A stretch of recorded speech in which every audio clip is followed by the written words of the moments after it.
Today we are going to talk about conditions of the inner ear, balance disorders, motion sickness, BPPV, tinnitus, and acoustic neuroma. The inner ear is where vestibular and auditory function live together. And when it breaks down, the symptoms can look wildly different depending on what's actually going wrong. Your job starts with being able to tell those apart. Before you can manage inner ear conditions, you need to own this vocabulary. Dizziness is the vague one. Lightheadedness, nonspecific, could be anything. Vertigo is specific. The illusion that you or the room is spinning. That distinction is your first clinical filter. Syncope is not vertigo.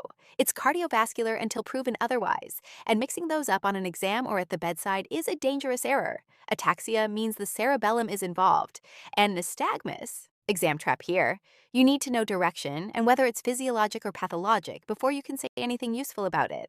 Motion sickness is pure sensory conflict. Your eyes say one thing, your vestibular system says another, and the brain can't reconcile it. That mismatch is what drives the sweating, pallor, and vomiting you see clinically. This matters at the bedside because if your patient is nauseated and pale and has a history of car rides or ship travel, this is your diagnosis. It's not a GI problem, it's a vestibular mismatch problem. Management follows that logic directly. 2 drug classes for motion sickness, and you need to know both. Antihistamines, dimenhydrinate and meclizine, are oral and your first line. Anticholinergics, scopolamine, go transdermal, which is useful when the patient can't keep anything down. The shared risk profile is critical for patient education. Both cause dry mouth and drowsiness, and both patients need to hear they cannot drive or operate machinery. Don't skip that counseling point. It's a safety issue and an exam answer.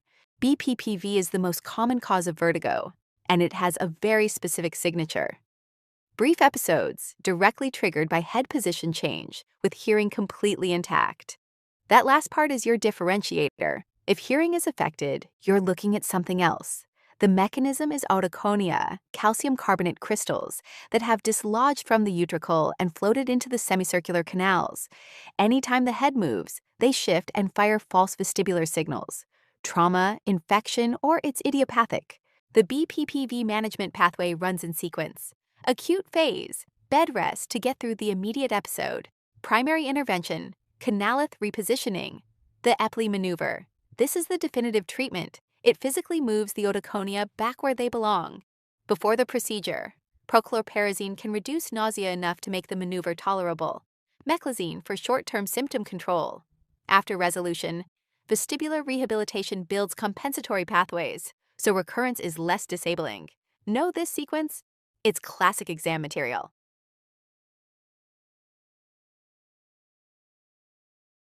Evaluation for tinnitus follows a structured path: physical exam, audiogram to assess hearing function, and tympanogram for middle ear mobility. That combination tells you whether you're dealing with a conductive, sensorineural, or mixed picture. Now here's what you must communicate to every tinnitus patient.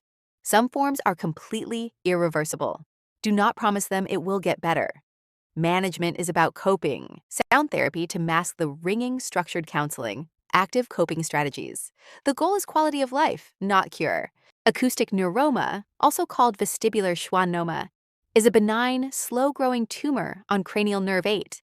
Slow-growing matters because symptoms develop gradually, which is why patients often don't come in until things are significantly impaired. The tumor compresses the nerve, and you get the classic triad of unilateral tinnitus, progressive hearing loss on the same side, and vertigo or imbalance. Unilateral is the red flag here.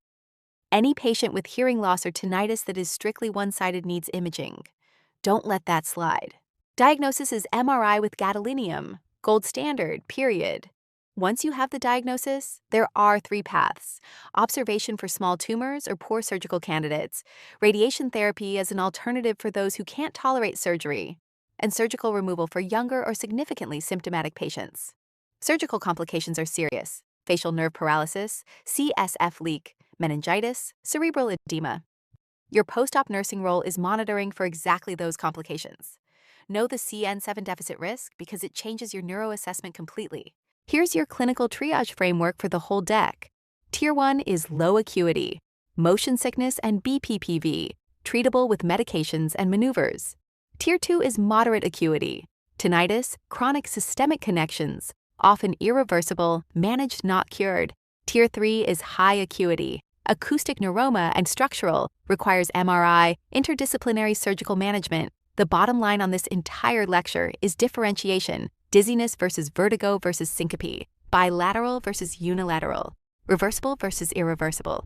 Get those distinctions right and your clinical decisions follow.